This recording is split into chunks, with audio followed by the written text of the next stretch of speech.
It's Tuesday night, and we are back for Training Tuesday. Thank you for joining me. It is a beautiful fall evening here in New England, and tonight we're going to talk about decision making, how to make decisions, why we're making decisions the way that we're making them, and maybe tackling a way we could do things a little differently to avoid all the waffling and the delays and the analysis paralysis and all that fun stuff that goes on when it comes to us trying to actually make a decision and move forward with our lives. So I want you to think about a decision that you've had to make lately. So just want you to sit there and think about that. What is a decision you've had to make recently? And hello, Miss Christine. It is good to see you. Your new hair is fabulous, by the way. And if you haven't seen Christine, go look at her photo on Facebook. She looks amazing. Okay, that aside, decision. Okay, Christine, there was a decision you made recently, your hair. And I'm curious if you waffled over it or not. But, and if you did, interesting. So keep that in mind, because I was thinking about the last time I really waffled over a decision. And most of the time I'm waffling over a decision, I take it as a sign that I'm not really ready to move forward, that I'm not ready to make the decision, which is helpful. It means I don't. But when you don't make a decision and there's a decision to be made, it also means you are passively making a decision. You are making a decision. So, yes, Christy, big time. Hair decisions are big ones, right? Because, like, that's the visual impact. They have immediate visual impact on us. Hey, Joyce, how are you? It's good to see you. So the decision I was thinking about was a couple years ago. I had to get a new car. My car was dying. My car was dying a slow death. I had the car for 5 or 6 years. She was a sports car. Her name was Ursula. I loved her. I loved Ursula. However, over the course of my maybe 6 years of ownership, Ursula cost me a fortune.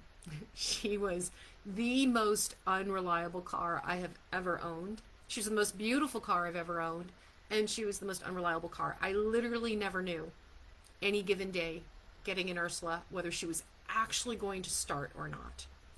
I never knew if the dashboard was going to like light up or not. I just didn't. It was completely unpredictable. And every time I had to take her into a shop for something, it was just, she made me broke. She really did. So the decision wasn't, do I get a new car? Because that was really obvious. I was Ursula. I was Ursula at Halloween one year. Oh my God, that was ages ago. Yes. I Ursula the Sea Witch. I still have visions that I'm going to go completely like silver gray and look like Ursula the Sea Witch. That's what I'm aiming for in the next couple of years. However, this Ursula was my car, and the decision wasn't, do I get a car? The decision was, what car do I get? And I spent weeks, many weeks, like to the tune of a couple of months, researching and making pros and cons lists and digging into car reviews and reviews of reviews and all of these things to try to figure out what was going to be the best car for me. So I don't know if any of you have done that, but like I get into research mode and suddenly I'm looking for everything. And if I read a review and I don't really love the review because I wanted to say something different because that picture was really cute of that car, I go looking for 10 other reviews. And then I find a review that says the things I wanted to say, but now I'm skeptical because I went looking for that review. So how many more reviews can I find, right? So I go down this rabbit hole of research, the pros and the cons list. Not only does it never end, but there's never really a good way to tick off the weight of the pros and the cons to figure out that one really makes a difference, right? It always seems to be even scales as you go down. So, and then you do the cost-benefit analysis. What's the total lifetime cost of owning this car? If this car goes completely bad, what will it cost me? If it never goes bad, what will it cost me, right? We do all these things that we think are going to help us make a decision. And what we're really doing is wasting time thinking that at some moment in all this digging and rooting around, we're going to make the right decision. The light bulb's going to go off and we know we're going to make the right decision. So tonight, what I want to talk about is not how to make the right decision, but instead, how do we adjust our mindset so that we make the decision right? How do you make the decision right? So here's what happened with me and the car. At some point, Ursula was getting this close to being dead. Like, I literally had her in the shop, and I knew that this was the last bill I was ever going to pay, and I was not confident, and my mechanic was not confident that what he was about to do with her was going to be any sort of permanent or even semi-permanent fix. What he knew was, you can get her out of the garage and you can get her home. That's what he knew. So my big plan was, we pick up Ursula from the mechanic, we drive her straight to the dealer, who thinks he's getting a trade-in of a brilliant new sports car, not new sports car, but a brilliant sports car, and I buy a new car. And that's when I realized, oh, I need to make a decision. And I don't want to be forced into getting any old thing. So I finally, realizing how close it was, right? I had to go pick up the car on a Tuesday, so I had a week to go figure out what I was going to buy. I finally did the thing that made the difference. I went and I test drove cars. I went to multiple dealerships in my head knowing I'm not haggling, I'm not making a deal at any point. I'm literally just trying to get my butt in the seat to drive the car to see what it feels like. The minute I got into the car I own today, the minute I got in and started driving, I went, this is my car. Decision done. Because it felt like it was the right car. Now, is there any logic to that? Absolutely not. Did I go look at my pro and con list for this particular car and this particular model? I did not. Did I go look up the total cost of ownership? I did not. In fact, since buying the car, I have not revisited any of the notes that I made when I thought I was researching to buy the perfect car. Is this car the perfect car? Is this car the right decision? I have no idea. There were probably 5 other cars I could have bought that would have been just as good. But I got this one. Because here's the thing with decisions. We're so focused on making the right decision. But decisions are based on predictions. Decisions are based on predictions. Think about that. You have a choice, you have a decision to make between an apple or a banana. How are you making that decision? You're going to say, well, I'm either in the mood for an apple or a banana. Okay, but you're in the mood based on what? Based on something that's happened in the past. Based on the last time you had an apple and it was really juicy and crisp and delicious, and the last time you had a banana and it was a little on the brown side and mushy and kind of grainy, and you're going to go with the apple, assuming you're going to relive that same experience. I got in this car, and the minute I started driving it, I went, oh, this is my car. Why? Because it felt like Ursula. It's not Ursula. It's not a sports car. It's a little SUV. But it handled the most like Ursula than any other car I had bought. So this was the one I got, based on past experience. Now, does that mean future experience it's going to be just like Ursula? Absolutely not, and I have no way of knowing. You have no way of knowing if that apple that you picked over the banana is going to be the same experience you had the last time you had an apple. But that's the point. We make decisions based on a prediction. Prediction is often based on a past assumption, and the whole idea of prediction is just an illusion, because we don't know. We don't know the future. There are so many times where we think something is a guaranteed thing, and it's not. And it's not. We don't know the outcome. You have a coworker who never misses a day of work. Ever. Ever. You've worked with her for 5 years. She's there every single day. She has perfect attendance. And then somebody says to you, I'm going to bet you $1 million on whether or not she comes to work tomorrow. And the bet is, you're going to bet that she shows up. They're going to bet that she doesn't. Are you going to take that bet? Are you going to take that bet?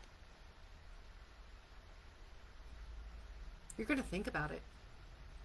The majority of you won't take it. You know why? Because what are you going to start thinking of?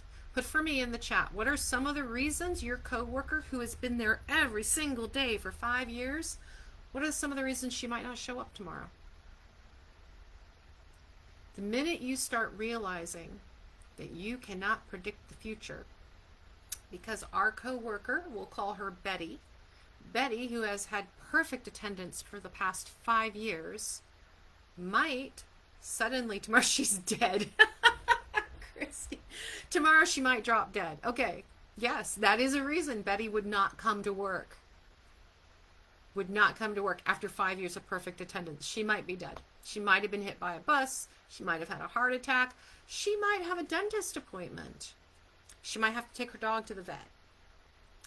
She might just oversleep and decide, you know what, I never miss work, so finally today I deserve a day off. And she calls in sick. What if they know something I don't know about Betty? Exactly, Joyce. We don't take the bet because we can't predict. We don't know what the other person knows. We don't know what they're thinking. We don't know what Betty's thinking or doing. Maybe Betty just won the lottery and she's now off in Tahiti somewhere. Forget coming into work another day. Perfect attendance means nothing when you win the lottery, right? We don't know. So once money is on the line, once something serious is on the line, do we take the bet? We usually don't, because we predict today and there's a pretty good likelihood we lose tomorrow. Here's the beauty of predictions. When you predict something, so keep this in mind, when you are predicting something, when you are making a decision based on a prediction, based on if you make this choice, then this goodness is going to happen. If you make this choice, then this badness is going to happen. When you do that, you're looking for something. You're looking for a specific outcome.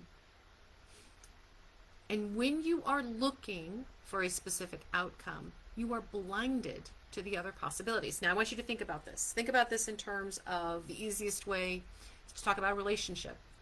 How many of you have stayed in a relationship maybe a little longer than you should have? Why do we do that?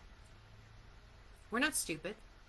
We're not consciously making bad choices for our relationships, for our mental and emotional well-being. We're looking for something. We make the decision to stay because we're looking for the reason to stay. We're looking for him or her to say the thing, to do the thing, to convince us of the thing, to convince us they love us, to convince us they're committed. We're looking for that action. And then when they take a little action that seems to suggest that maybe they're in this, we accept that as, see, that's the goodness I was waiting for. When we're looking for something, when we're waiting to hear something, that is all we see and hear. It's all we pay attention to, which means we block out the other possibilities because we see what we expect to see. We see what we want to see. That's how our brain is programmed, and it means we miss the other things. So we miss. How many times have you gotten out of a relationship and thought, holy cow, there were so many red flags. So many red flags. It's like being in China. And I didn't see them till I was 2 months out of the relationship, looking back going, wow, what was wrong with me? Where all my friends around me are going, yo, what was wrong with you? And you're like, what? What? It could be anything. We see what we want to see. So decision making, when we make a decision, let me reframe that. When we make a decision and we're looking for a specific outcome, that's the outcome we're going after. That's all we're going to see. That's all we're going to look for. And then when it's not what we get, it takes us even longer to pivot, to do something different that might be for our benefit. Thank you for raising your hand, Christina. I am glad to know I am not the only one. So what I want to talk about is how do we shift to mindful decision making? Because mindful decision making is just about noticing. It's just about being present. It's about allowing yourself to construct the alternatives. Mindful decision making is, you know what, I'm not going to take that bet on Betty showing up at work tomorrow because I can think of all the alternative reasons why she might not show up.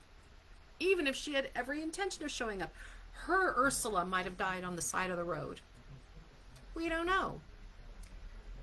Mindful decision making is accepting. It's accepting that there are no right answers. There are no right decisions because there's no way to know. You will never have all the information.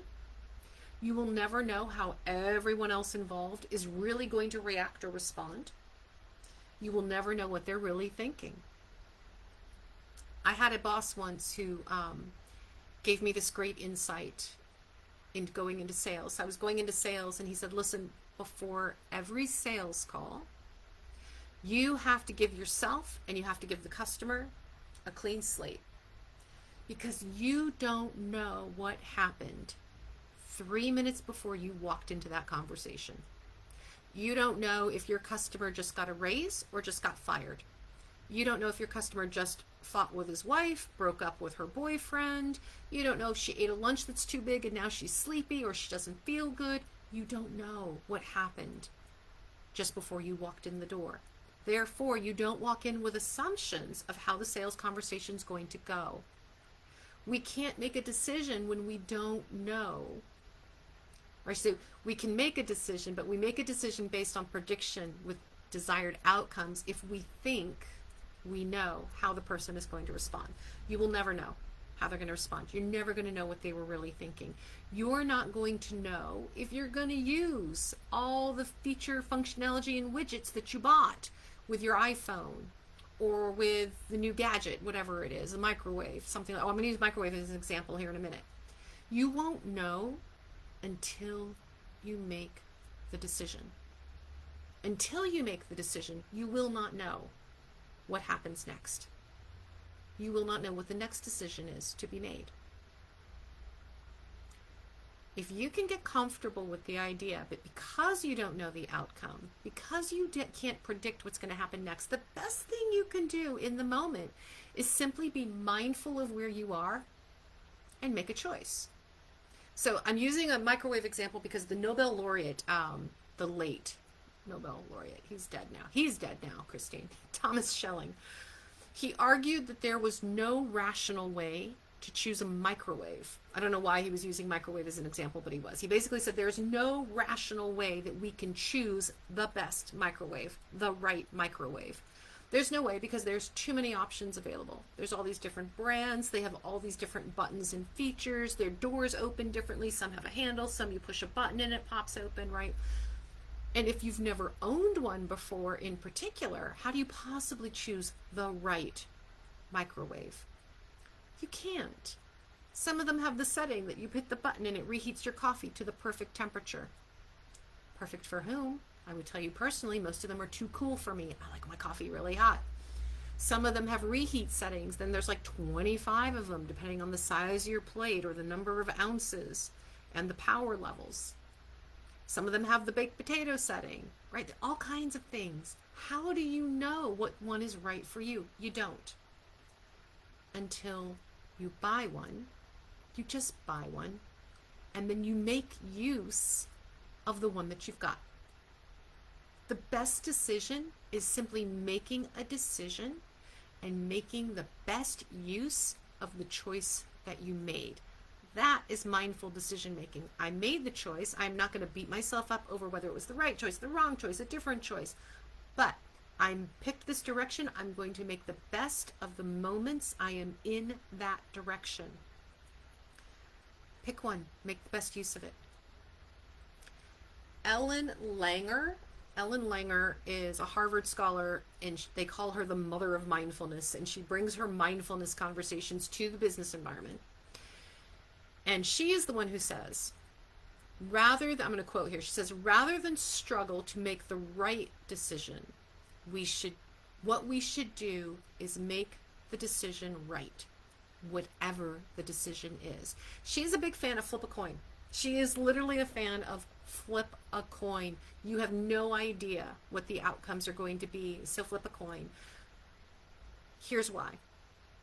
The most common mistake that people make when they feel regret, they feel regret because they assume the other choice was the better choice. We feel regret because we think The thing we didn't choose was probably the better option. But you know what? The reason that's a mistake is because we don't know. We don't know if that was the better option or not. When you read the stories of these tech guys, these tech bros who start these little startups, right? And there's 15 people in the company and they want you to come on board, and you have to look at that as a job option and go, do I really want to go with a startup? It seems really risky. They're very small. They don't have a lot of money. They're promising me they're going to be a unicorn, that there's going to be a big IPO at some point and I'm going to make millions, right? How do you decide? How do you decide? Do I leave my comfortable, cushy, safe, secure job? It pays me well. I'm fairly happy here. There's nothing really wrong. But I have this exciting opportunity, but it feels higher risk. It could go IPO. It could be I'm looking for a job in 2 years. Don't really know. Which is the better choice? Neither. There is no better choice. You simply choose. What's the ride you want to go along with? Can't decide? Flip a coin. Because there's nothing to say that your cushy, comfortable job isn't massively insecure tomorrow. That something doesn't happen where you get fired or laid off, or the company gets bought out by someone else and now you've got a new boss. There's nothing to say that your current situation doesn't change tomorrow. And there's nothing to say that this little startup doesn't become the unicorn, or doesn't at least do really well and you've learned a bunch of stuff and you grow, or maybe it miserably fails in 18 months in your job hunting, but you've still gotten something out of that. You've still gotten learning out of that. So it's not about the right decision. It's about making the decision right. Joyce, the best decision is the right decision. Second best is the wrong decision.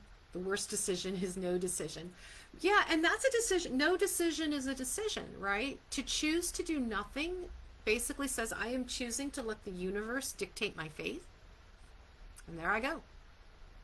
Hey, Sue, it's good to see you. And I'm glad that this is a good message for you tonight.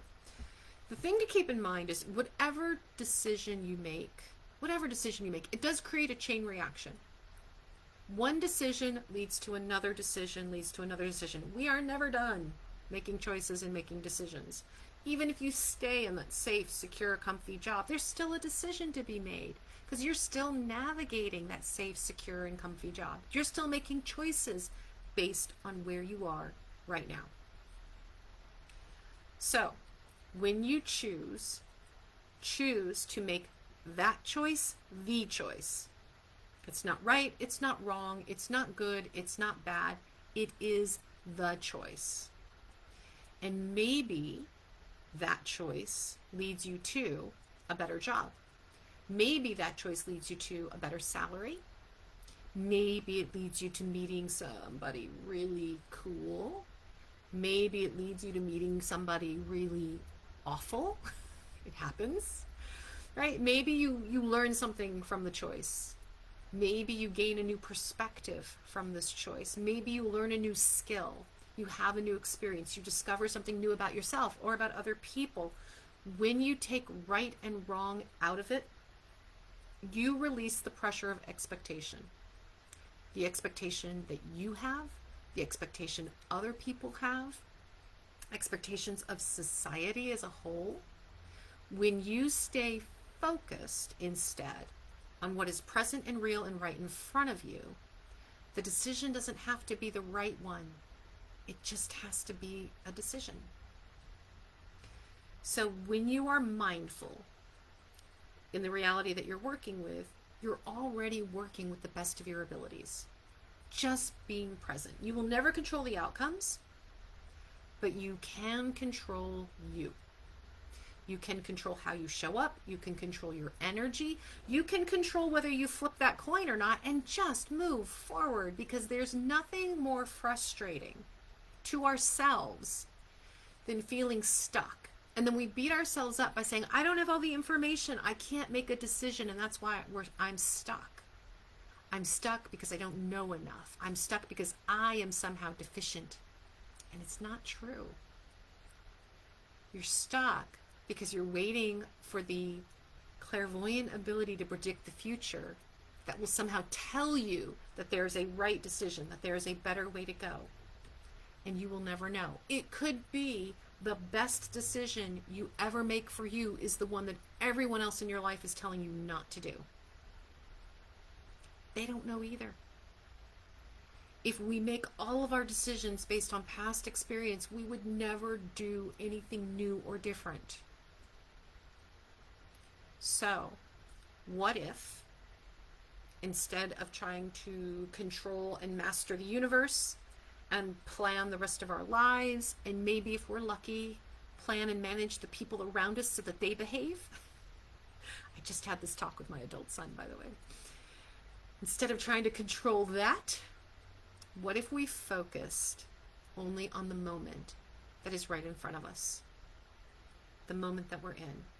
What if you decided every day you were going to focus on being in the place that you're in, being in the job that you're in, being in the relationship that you're in, and every decision that comes your way is made based on, what do I know right now? Where am I today? I have options in front of me, and if I don't have a gut feeling that says this is the way I want to go, if I don't have a clear indicator that says I've always been waiting for this, so let me go after this, flip a coin. Because as long as your commitment is to making the best of any decision that you made, your commitment is making that decision the right decision. It doesn't matter which one. Any decision is going to be right for you. You are the one who can make it that way. So try that. That's where we are tonight. That's where we are with, we're going to stop the overthinking. We're going to make the choice. We're going to trust ourselves that we're going to navigate our choice to the best of our ability, and there isn't anything more or better that we can do than that. All right, ladies, thank you for joining me for Training Tuesday tonight. Thank you for joining me for this little session on how to get out of overwhelm and overthinking and just move forward with confidence, because you are going to make every choice the right choice. I hope you have a fabulous week, and I look forward to seeing you next Tuesday. Have a good night, ladies.